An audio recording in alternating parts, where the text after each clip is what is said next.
Thank you very much, and thank you for joining us this afternoon. We're really excited to be here. I think what's interesting about what we're going to discuss is we've had the opportunity to talk to so many different people from different organizations, and yet some of the problems that folks have expressed, some of the challenges, are really common to many of you. And so what this presentation is really meant to do is highlight for you one of the solutions that we feel between our two companies is critical in enabling better decision making with all of the data that you have that's unique to your organizations, and what to do with it, and how to do something with it in a timely manner. So you're not just looking at data, but you're actually acting because of it. So with that, next slide, please. So we want to define the challenges for you, and these are the challenges that have really resonated in a lot of the conversations we've had throughout industry, throughout government, multiple different types of organizations with different missions. And really, what's happening is our organizations have unique data sets. The tools that they're employing are specific to what they're trying to accomplish, but they use tools in different ways, they use different types of tools. So how do you take all of that into account when you're trying to really analyze the data specific to your organization? And then how do you get those critical insights? I mean, the data that we collect is often historical or backwards looking, so how do you take that and then do something so that you can be proactive? What does that do? And then thirdly, organizations are often drowning in data. I mean, we hear this constantly. I've got so much data, I don't even know what to sift through. I don't know what to do with that data. I don't know exactly how to operationalize it. And so that's really the type of problem set that our two companies, Drilldown and Splunk, are trying to really solve and develop joint solutions for. Next slide, please.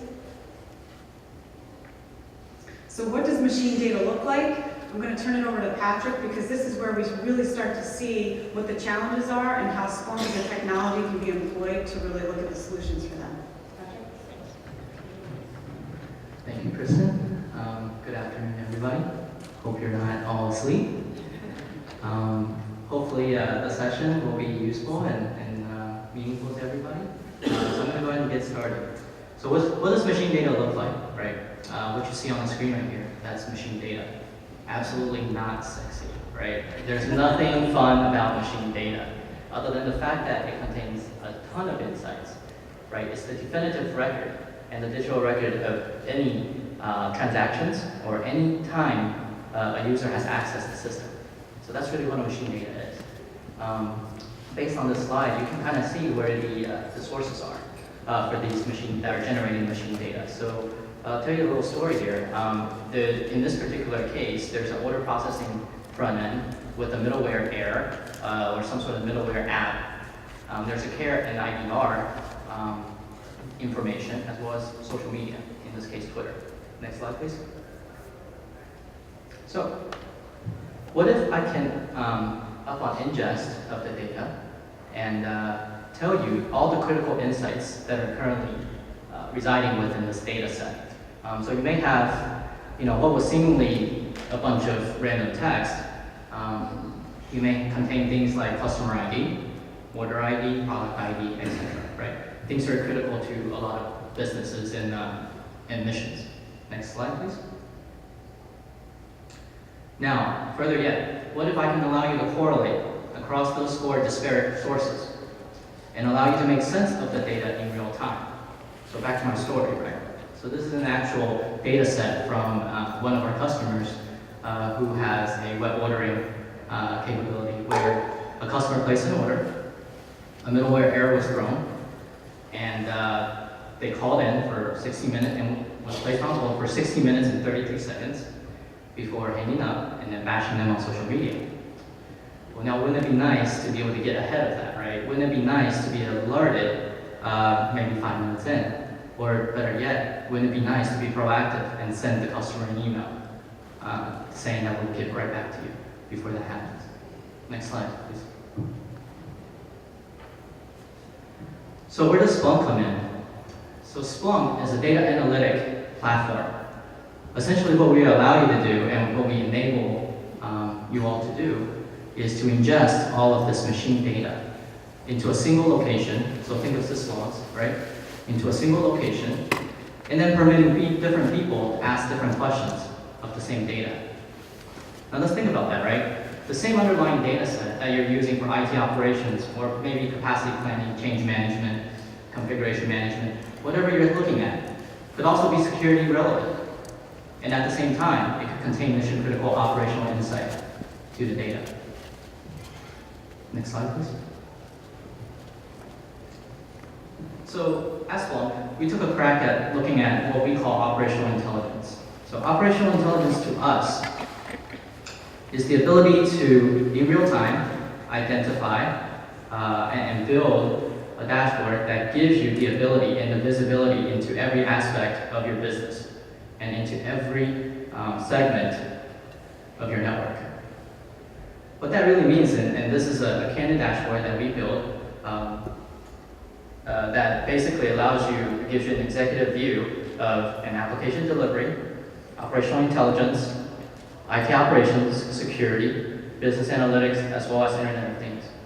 All those diverse different market segments all consolidate into a single pane and a single view.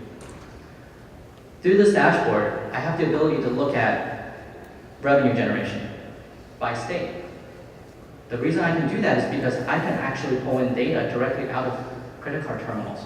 Anytime someone swipes their credit card, I know about it. I know the amount of money that they're spending with me, and I know what state they're from because I know the geolocation of that credit card terminal device. In addition to that, I can tell you how many people have downloaded a variety of versions of my application and how the apps are actually performing. Moreover, from an Internet of Things perspective, I can tell you I can actually pull in SCADA data and Kepware data, as well as Splunking things like HVAC. So hopefully, people in the audience are as crazy as me and geeky as me. I actually Splunk my thermostat at home. It's a Nest thermostat, so pretty common out there. And then through Splunk, I can actually determine how much energy I'm consuming through my thermostat. In addition, I can do the same with my car. So with data, the sky is the limit, right? How do we enable data-driven decision making? Now looking at this, hopefully you guys are imagining what operational intelligence actually looks like for each one of you. Next slide, please. Okay, so everything within Splunk, it can be drilled down into. In this particular case, I actually drill down into the SLA component, because you can, as well as you can kind of see my web store currently is red. What that really means is the web store has actually failed. So at this point, I'm kind of at a loss, right? So I see a high-level picture, and I need to still start drilling down a little bit further. So I'm going to click on the database component of this, just because it's orange, and using things that we learned in grade school. Green is good, red is bad, and yellow and orange by somewhere in between. Next slide, please.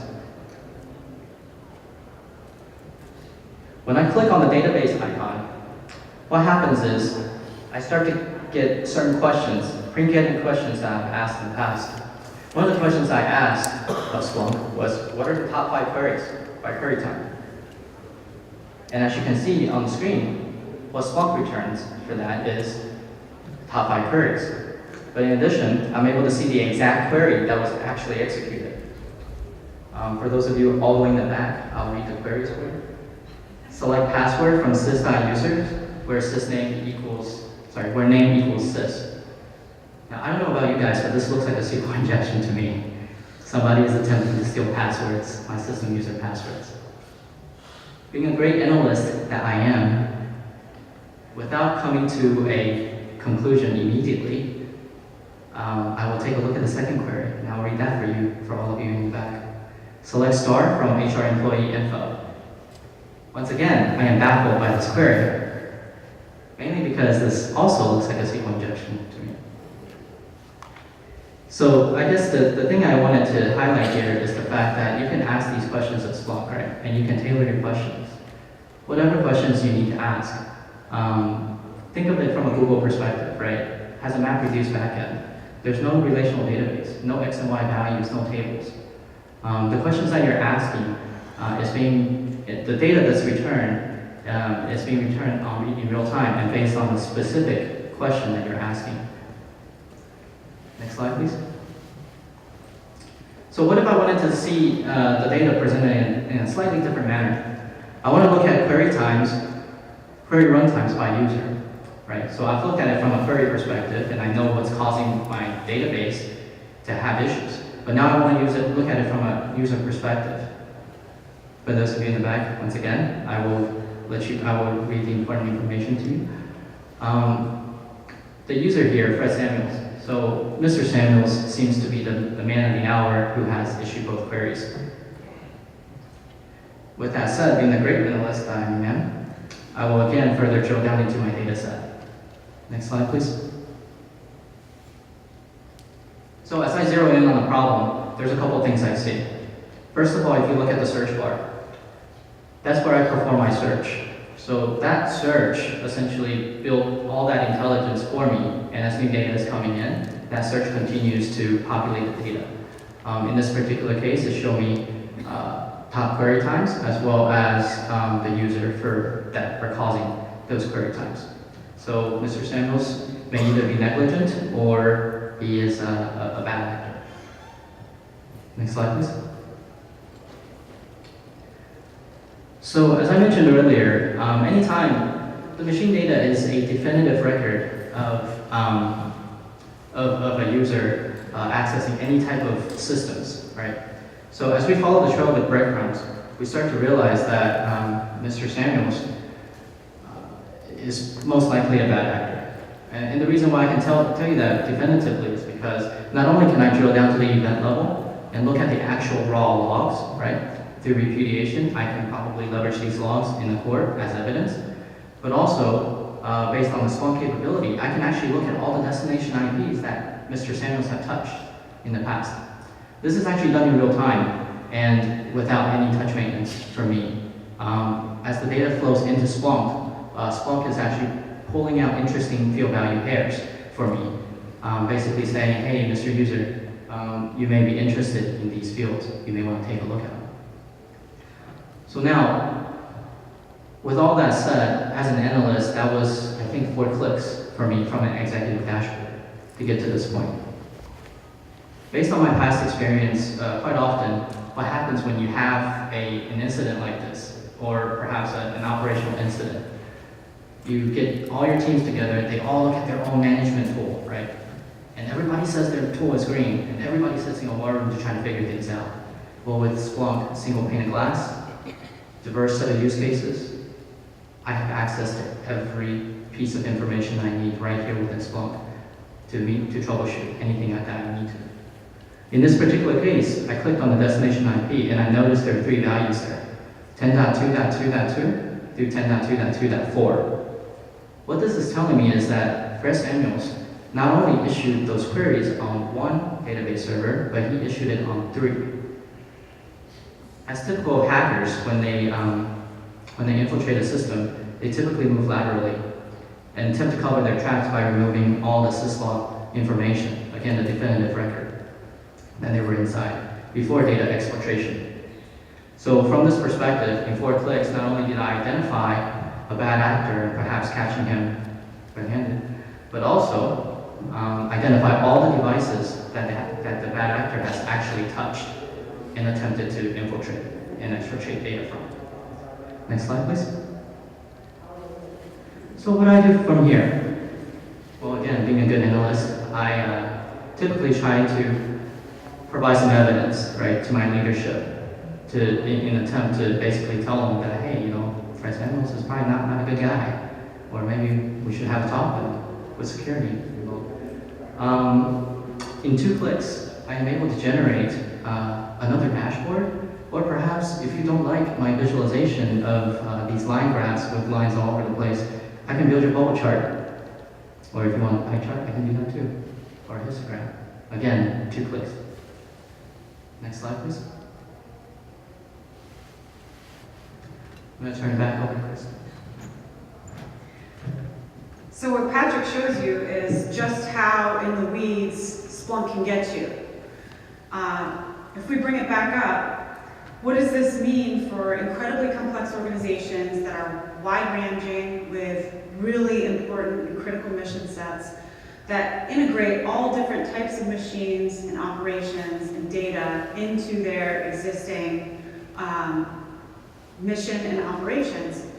You have to somehow find a way to develop a common operating picture. And what is that? That is making sure that you're taking a tool like Splunk and deploying it in a way that's mission effective, that takes domain expertise and the tech craft required to get maximum utilization out of this tool for your organization. And so what Booz Allen's really been doing is taking this tool and trying to figure out the best possible way in which to implement it such that an organization is getting maximum mission effectiveness from it.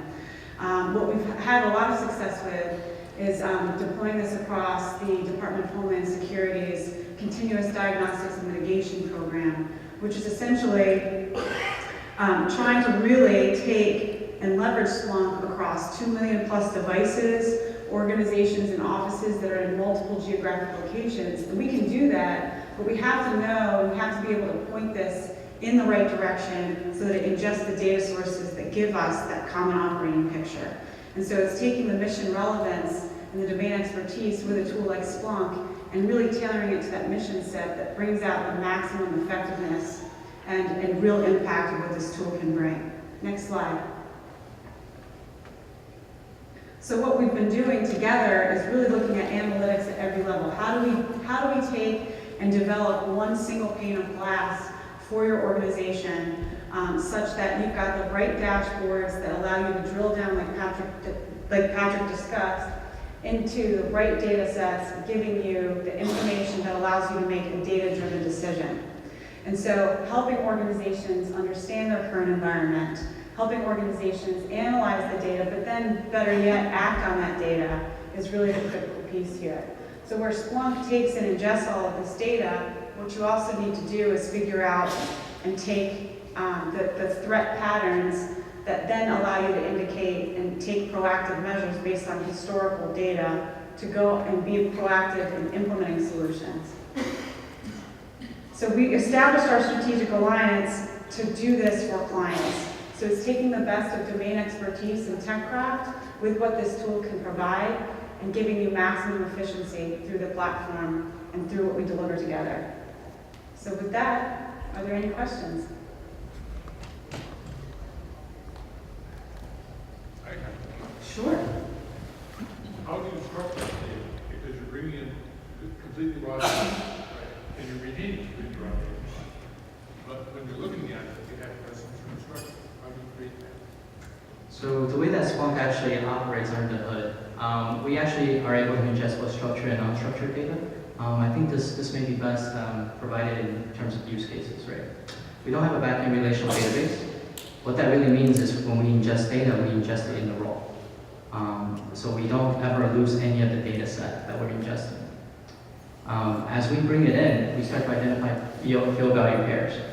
Once the data is actually indexed in the Splunk, there are a couple of things you can actually do. You can basically install an add-on, which is free, from Cisco, or depending on what kind of data you're looking at, Kepware, SCADA, whatever data set, Palo Alto. Cisco internally uses Splunk, so there's, Palo Alto also has an app out there. So these apps and add-ons, what they give you out of the box is the ability to A, make sense of the data, right? Like you said, you have to apply some sort of structure to it. Well, those apps gives you the structure. B, it allows you to basically paint a dashboard that is relevant to the devices that you're looking at. So Cisco internally released the Cisco application, and you're looking at the same dashboard that Cisco looks at internally when you install a Cisco app. From a use case perspective,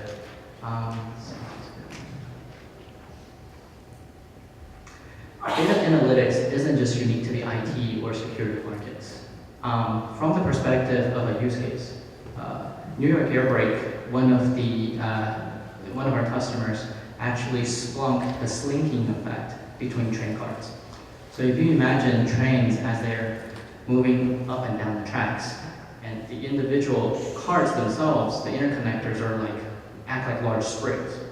What that really means when you're carrying a large load is that potentially you're wasting a lot of gas, right? Depending on how fast you're going, uphill, downhill, or maybe around the curve. And in some cases, if you go around the curve too fast, maybe you can tip over, right? So they actually splunked all of the slinking effects of the data and built in really cool capabilities like Fourier transforms on top of Splunk using Python. And they're able to save over $1 billion in fuel savings just by doing that alone. In addition to that, they built out simulation capability to train the train conductors on how to go around curves, etc.